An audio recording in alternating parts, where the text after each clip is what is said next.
প্রকৃতির নীরবতার মাঝে লুকিয়ে আছে ইতিহাসের উচ্চারণ। সবুজ পাহাড়ের শান্ত বাতাস আর এই নীরব সেনানিবাস যেন সময়ের সাক্ষী। আর এখানে গড়ে উঠেছে এক অনন্য জাদুঘর, যার প্রতিটি দেয়াল আর প্রতিটি নিদর্শন বলে যায় চট্টগ্রাম এবং পার্বত্য চট্টগ্রামের সংগ্রাম, ত্যাগ আর গৌরবের গল্প। স্মৃতি অম্লান। 1996 সালে তৎকালীন জিওসি মেজর জেনারেল আজিজের দিক নির্দেশনায় এই জাদুঘরটি প্রতিষ্ঠিত করা হয়। পরবর্তীতে 2025 সালে জিওসি 24 পদাতিক ডিভিশনের উদ্যোগে এই জাদুঘরকে নতুন জায়গায় স্থানান্তর, মুক্তিযুদ্ধের ইতিহাস সহ পার্বত্য চট্টগ্রাম ও 24 পদাতিক ডিভিশনের ইতিহাস সংযুক্ত করা হয়। এখানে সংরক্ষিত রয়েছে বাংলাদেশের সাবেক রাষ্ট্রপতি ও সেনাপ্রধান বীর মুক্তিযোদ্ধা শহীদ জিয়াউর রহমানের ব্যবহৃত একটি গাড়ি, যে গাড়ির ভেতরে 71-এ গড়ে উঠেছিল প্রতিরোধ এবং নেওয়া হয়েছিল স্বাধীনতার পক্ষে প্রথম দৃঢ় সিদ্ধান্ত।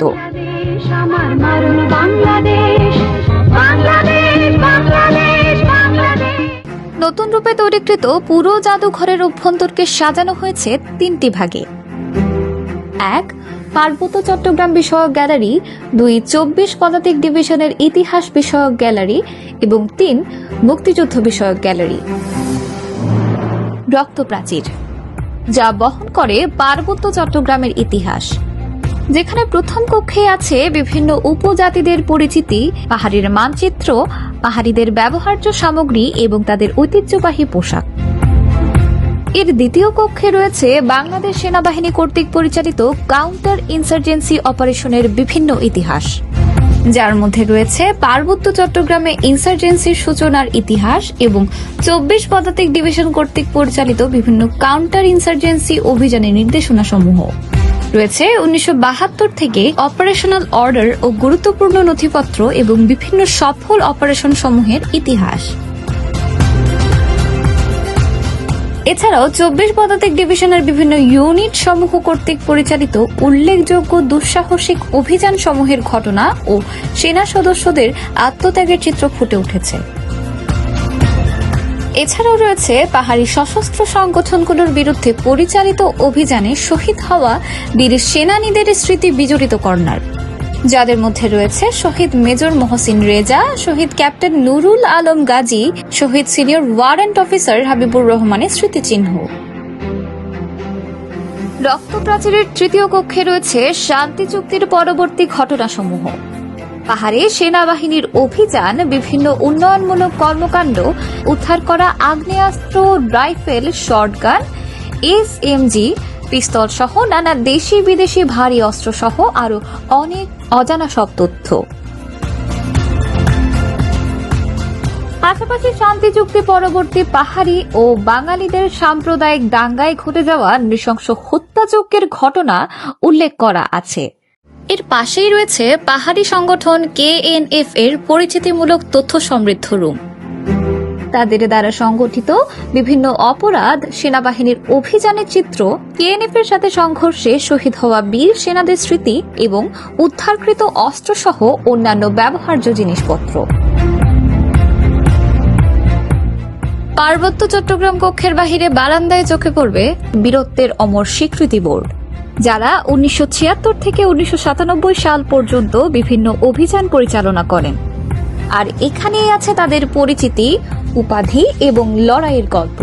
কেউ বীর উত্তম, বীর বিক্রম, কেউ বা বীর প্রতীক। আর বারান্দায় আছে বিভিন্ন অভিযানে উদ্ধারকৃত দেশি বিদেশি অস্ত্র, পোশাক, চিঠি সহ নানা জিনিসপত্র। গ্যালারি থেকে বের হতেই চোখে পড়বে 217 জন সেনা সদস্যের সম্মান প্রাচীর বোর্ড, যেখানে স্মৃতি হিসেবে আছে 1976 সাল হতে পাহাড়ে বিভিন্ন অভিযানে যারা শহীদ হয়েছেন, যাদের আজও স্মরণ করছে 24 পদাতিক ডিভিশন। জাদুঘরের দ্বিতীয় অংশ ইতিহাস গাথা, যা বহন করে 24 পদাতিক ডিভিশনের বিভিন্ন ইতিহাস ও পরিচিতি। এখানে আছে চট্টগ্রামে প্রতিষ্ঠিত ক্যান্টনমেন্টের ইতিহাস, প্রতিষ্ঠাতা জিওসির ছবি, প্রতিষ্ঠিত সাল। এছাড়া আছে প্রাক্তন জিওসিদের পরিচিতিমূলক বোর্ড ও তাদের অবদান। রয়েছে 24 পদাতিক ডিভিশনের নানা সামাজিক ও রাষ্ট্রীয় সেবামূলক কর্মকাণ্ডের ছবি এবং এই ডিভিশনে ব্যবহারকৃত বিভিন্ন অস্ত্র যেমন কামান, অত্যাধুনিক ট্যাঙ্ক, আকাশ প্রতিরক্ষা ব্যবস্থা, মিসাইল এবং বিভিন্ন পাল্লার শর্ট ও মিডিয়াম রেঞ্জের কামানের প্রতীকী। বিভিন্ন অভিযানে ব্যবহৃত সরঞ্জাম, ইউনিফর্ম, বীরদের অবদান সবই যেন এক একটি জীবন্ত ইতিহাস। আর এই অংশে রয়েছে 24 পদাতিক ডিভিশনের অন্যতম শহীদ লেফটেন্যান্ট মুশফিকুর রহমান বীর উত্তমের স্মৃতিচারণ কর্নার, যেখানে তার ব্যবহার করা ইউনিফর্ম ও ঘড়ি রয়েছে। ইতিহাস গাথার এই অংশে রয়েছে ক্যাপ্টেন মুজিবের স্মৃতিচিহ্নিত কর্নার, যিনি 1982 সালের 18 মার্চ বান্দরবানের রুমা এলাকায় ভারতীয় সৈন্যদের বিরুদ্ধে একটি সাহসী অভিযান পরিচালনা করেন, যে অভিযানে প্রতিপক্ষের 1 জন নিহত ও 5 জন আহত হয়। পরবর্তীতে তাদের কূটনৈতিকভাবে ভারতে ফেরত পাঠানো হয়। তার এই বীরত্বের স্বীকৃতি স্বরূপ তিনি বীর বিক্রম খেতাবে ভূষিত হন। ইতিহাস গাথার এই অংশে রয়েছে 203 পদাতিক ব্রিগেডের প্রতিষ্ঠাকালীন ইতিহাস সংক্রান্ত বোর্ড। 1976 সালের 11 অক্টোবর চট্টগ্রাম সেনানিবাসে তৎকালীন সেনাপ্রধান মেজর জেনারেল জিয়াউর রহমান 203 পদাতিক ব্রিগেডের পতাকা উত্তোলন করেন। সেই সময় তার স্বহস্তে লিখিত আমার দেশ আমার প্রাণ উক্তিটি পরবর্তীতে 203 পদাতিক ব্রিগেডের মোটো হিসেবে গৃহীত হয়। জাদুঘরের তৃতীয় অংশটি চট্টগ্রামে সংগঠিত 71-এর মুক্তিযুদ্ধ নিয়ে, আর এই অংশটির নাম মুক্তির গান, যার প্রথম কক্ষে সংরক্ষিত রয়েছে পূর্ব বাংলার স্বাধিকার আদায়ের আন্দোলন সংগ্রামের ইতিহাস ও নেতৃত্ব, 47 সালের দেশভাগ, 52-এর ভাষা আন্দোলন, 69-এর গণ অভ্যুত্থান এবং 71-এর মহান মুক্তিযুদ্ধের স্মৃতি। দ্বিতীয় অংশে রয়েছে মহান মুক্তিযুদ্ধের সময় চট্টগ্রামের বিভিন্ন জায়গার সেক্টর ভিত্তিক মানচিত্র, বিভিন্ন চুক্তি, সংগঠিত অভিযান সমূহের স্মৃতি। আরও আছে সেই সময়ের বাস্তব চিত্র, মুক্তিযোদ্ধাদের ব্যবহৃত অস্ত্র যেমন কামান, রাইফেল, মেশিন গান, পরিধেয় পোশাক, দেশি বন্দুক সহ নানা সরঞ্জাম। মুক্তিযুদ্ধের কক্ষ থেকে বের হলে বারান্দায় চোখে পড়বে শহীদ প্রেসিডেন্ট জিয়াউর রহমানের তৎকালীন জেট ফোর্স কমান্ডার থাকাকালীন সময়ে স্বহস্তে লিখিত অপারেশন আদেশ, যেখানে তিনি বিভিন্ন সেক্টরে মুক্তিযোদ্ধাদের যুদ্ধের নির্দেশ প্রদান করেছেন। পাশাপাশি রয়েছে তার লিখিত একটি জাতির জন্ম শিরোনামে একটি প্রবন্ধ, যা 1974 সালের সাপ্তাহিক বিচিত্রায় প্রকাশিত হয়।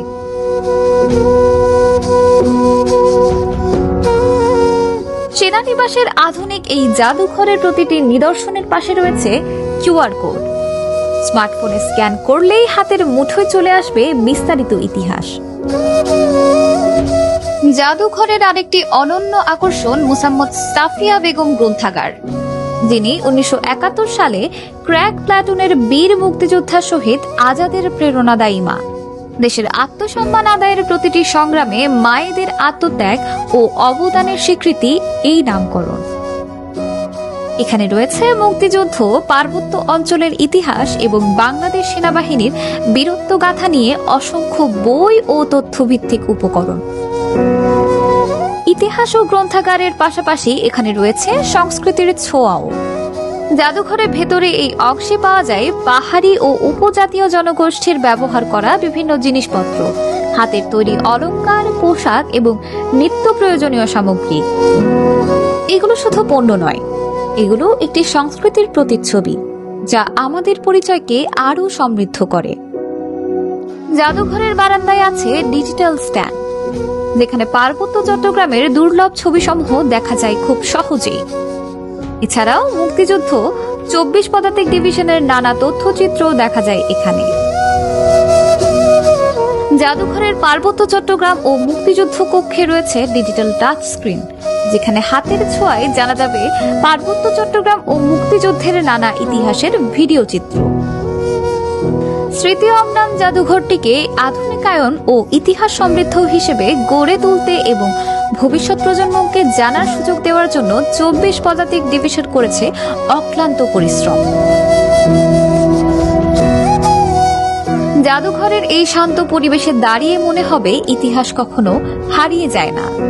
যারা ইতিহাসকে জানতে চায়, যারা দেশকে বুঝতে চায়, স্মৃতি অম্লান তাদের জন্য একটি অনন্য গন্তব্য। কারণ একটি জাতির ভবিষ্যৎ গড়ে ওঠে তার অতীতকে জানার মধ্য দিয়েই।